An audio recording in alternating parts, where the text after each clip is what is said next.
बछिया एवं पड़िया की देखभाल तथा उनका प्रबंधन। दूध देने वाले पशुओं की शारीरिक वृद्धि अधिक दुग्ध उत्पादन की ओर इंगित करती है। इसके लिए पशुओं को उचित देखभाल, चारा दाना प्रबंध आदि आवश्यक है, क्योंकि अच्छी वृद्धि दर पुराने जानवरों की जगह नए जानवर लाना आसान करती है। एक 18 महीने की बछिया का वजन लगभग 200 से 250 किलोग्राम तथा पड़िया का वजन लगभग 250 से 300 किलोग्राम तक हो जाता है। एक अच्छी गाय अथवा भैंस प्राप्त करने के लिए बछिया अथवा पड़िया में निम्नलिखित प्रबंध करते हैं। अलगाव की उम्र। जबकि छोटे बच्चे दूध पीते हैं अर्थात 6 माह की उम्र तक नर व मादा बच्चों को एक साथ रखते हैं। इसके बाद उनकी अच्छी वृद्धि के लिए अलग अलग बाड़ों में कर देते हैं। बछियों व पड़ियों के पालने के तरीके। इस विधि में बछियों को चारागाह में छोड़ देते हैं और वे चरते रहते हैं। इनको कुछ दिनों के उपरांत एक चारागाह से दूसरी चारागाह में भेज देते हैं। दाना व खनिज मिश्रण आदि देने के लिए चारागाह के बीच में नाद रख देते हैं, जिसमें दाना देने की व्यवस्था रहती है। इसी के ऊपर छाया का प्रबंध कर देते हैं, जो धूप एवं बरसात से बचाती है। बाड़ा विधि। इस विधि में बच्चियों और पड़ियों को बाड़ा में रखते हैं, जिसमें पर्याप्त छाया आदि की व्यवस्था रखते हैं। खाने में बरसीम, लूसर्न, लोबिया इत्यादि प्रोटीन युक्त चारे देते हैं। इसके अलावा इनको 18% प्रोटीन एवं 60 से 70% कुलपाच्य पोषक तत्व युक्त दाना देते हैं। दाने की मात्रा को निम्नलिखित तालिका के अनुसार देते हैं।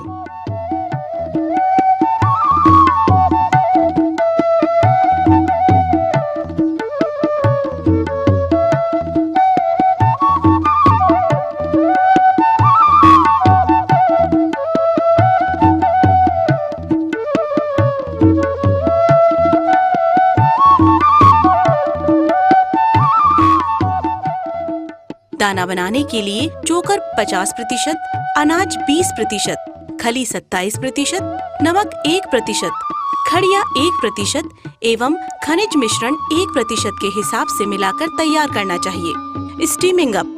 बछिया लगभग 18 से 30 माह में तथा पड़िया लगभग 36 माह में गर्भवती हो जाती है। इसके लिए गाभिन होने से ब्याहने तक 1.5 किलोग्राम दाना प्रतिदिन देना चाहिए। गाभिन होने से बच्चा देने तक के बीच जो भी खिलाई की जाती है उसे स्टीमिंग अप कहते हैं, और यही बच्चे के गर्भ में विकास एवं दुग्ध उत्पादन को बढ़ाता है। बच्चा देने एवं प्रजनन की आयु। एक अच्छी दशा में पाली गई बछिया 2 से 2.5 वर्ष एवं पड़िया 2.5 से 3 वर्ष में पहली बार गर्भ धारण करती है तथा प्रथम बार बछिया 3 से 3.5 वर्ष व पड़िया 3.5 से 4 वर्ष में बच्चा देती है। यह बात उसकी प्रजाति, खिलाई पिलाई और पालने के ढंग आदि पर भी निर्भर करती है। बछिया अथवा पड़िया को प्रशिक्षित करना। चूँकि बछिया अथवा पड़िया अपने जीवन में प्रथम बार गर्भ धारण करती हैं, इसके लिए उनसे दूध प्राप्त करने के लिए प्रशिक्षित करना चाहिए, जैसे थनों को धोना, थनों पर हाथ फेरना आदि। अन्यथा पशु अड़ियल स्वभाव रखता है तथा पालतूपन नहीं आता है। व्यायाम।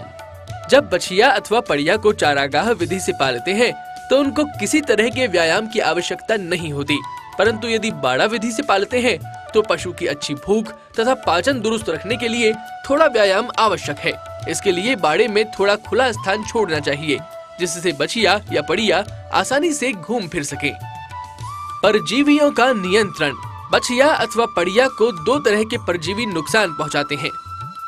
अंतः परजीवी, यह पशु के पाचन तंत्र में पाए जाते हैं तथा इनके नियंत्रण के लिए बछिया अथवा पड़िया को प्रत्येक 6 माह पर अंतः परजीवी मारने वाली दवा जैसे अल्बेंडाजोल, पिपरोजिन एवं नीलेवर्म इत्यादि देना चाहिए। बाह्य परजीवी। इनके नियंत्रण के लिए बछियों अथवा पड़ियों को बाहर धूप में बांध देते हैं। फिर 2 मिलीलीटर ब्यूटॉक्स को 1 लीटर पानी में मिलाकर बछिया अथवा पड़िया के शरीर को पोंछते हैं। इस दौरान उसके मुंह पर जाली बांध देते हैं, जिससे वो अपना शरीर चाट न पाए। धूप में सूखने के उपरांत बाह्य परजीवी शरीर से मरकर झड़ जाते हैं। इन परजीवियों के कारण शरीर में खून की कमी हो जाती है, जिससे वृद्धि प्रभावित होती है। टीकाकरण। प्रत्येक बछिया अथवा पड़ियों को संक्रामक रोगों से बचाने के लिए वर्ष में 2 बार टीकाकरण अवश्य करना चाहिए। प्रथम टीकाकरण बरसात से पहले, इसके बाद दूसरा जाड़े से पहले करा लेने से बछिया अथवा अथवा पड़ियों को खुरपका, मुंहपका, टीबी, गलघोटू, लंगड़िया बुखार आदि बीमारियों से बचाव हो जाता है। अतः किसान भाइयों, यदि उपरोक्त तरीके से आप अपनी बछिया अथवा पड़ियों की देखभाल करते हैं तो निश्चित ही भविष्य में एक अच्छी दुधारू गाय अथवा भैंस प्राप्त करेंगे।